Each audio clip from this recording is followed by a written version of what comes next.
So today I'm going to be showing you how to maintain and clean your gas pistols in Airsoft. This one is a CO2 pistol, so some of the rules may be slightly different, but overall it's the same principle. So what you're going to do is remove any accessories except the red dot. So get rid of that so you can clean this thing freely. And we're going to start with the magazine for a CO2 pistol. So usually you'll have a bombe inside there. You can remove that quickly. And what you're going to do for a CO2 pistol is give this little area a wipe down, okay, on the little valve like this, okay? And then you're also going to just make sure that it's nice and clean in the chamber at the bottom of the base and just clean that out. And what you're going to do is spray the little O-ring that you could see inside there. Give it a little bit of here, and a little bit inside the gasket at the top. And this is going to make sure that your O-rings are lubed up and they don't start cracking. It is quite the opposite opposed to a green gas pistol where you always want to have gas inside to maintain pressure on those O-rings. Since CO2 is different, we are removing them after play. Okay, so let's move on to the actual gun itself, toy if you will. And we're going to remove the slide. We're going to take out the spring guide and the outer barrel and take a look at the gun and inspect it to see any problems. So usually you'll have gunk in here, so you'll get yourself a white towel. You're going to wipe down everything like that, wipe down the frame, everything, and you'll have some gunk that looks like this. I know you can't really see, but you're going to wipe that all down. Then what you're going to do is inspect your O-rings and make sure they're not cracked. This one looks good to me. And I'm going to wipe it down with some silicone oil or some silicone grease. In general, for metal parts, you want to use silicone grease as the lubricant lasts longer and is more viscous. And then on rubber parts like an O-ring, inside the nozzle, you can just kind of spray in here like this. You want to use silicone oil.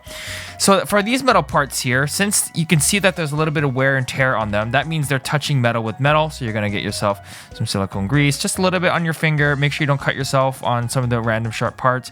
Put some silicone grease on the metal frame, inside, and on the slide, so everything just kind of operates smoothly, or you will get jams in the future. For the spring guide, I like to just get some silicone spray, spray that whole thing down like this, get a little bit. It doesn't really need it, but you know, it can't hurt. Then for the bottom part, what I'll do is I'll take out the trigger mechanism.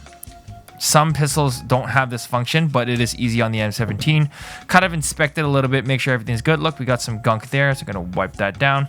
And we're just going to make sure everything's good. Usually the hammer will be all gunked up, so I'll give that a little wipe, do all that stuff, and it'll be good. Then I'll throw a little bit of silicone oil into the trigger mechanism itself. Make sure it's all good. Get some silicone grease and wipe this entire thing down and make sure it's all lubed up and ready to go. Do a little bit of lube on the plastic frame at the bottom. Give it a little wipe down. Do inside the mag well as well, as some dirt does get caught in here when you're reloading dirty magazines and stuff like that, and you'll be good to go. Now for the inner barrel, what you're gonna do is be very, very careful. You're gonna get yourself a cleaning rod. You're gonna get this cleaning rod and get a little bit of tissue. So I'll show you how to do that really quick. Look at that. Nice.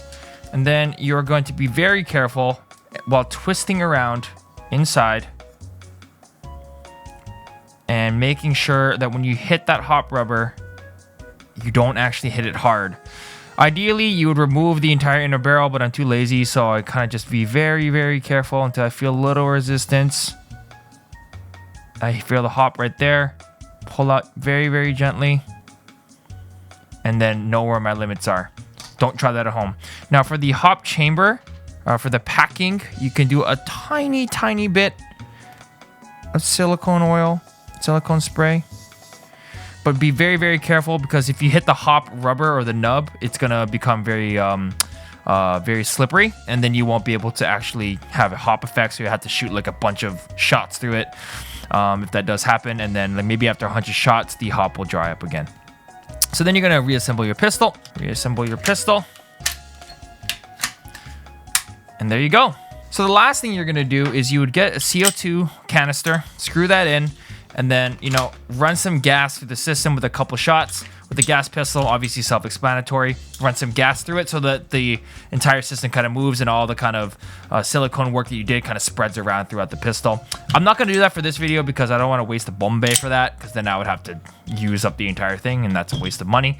So yeah, just make sure you run through a little bit of gas through the entire system and you'll be good to go.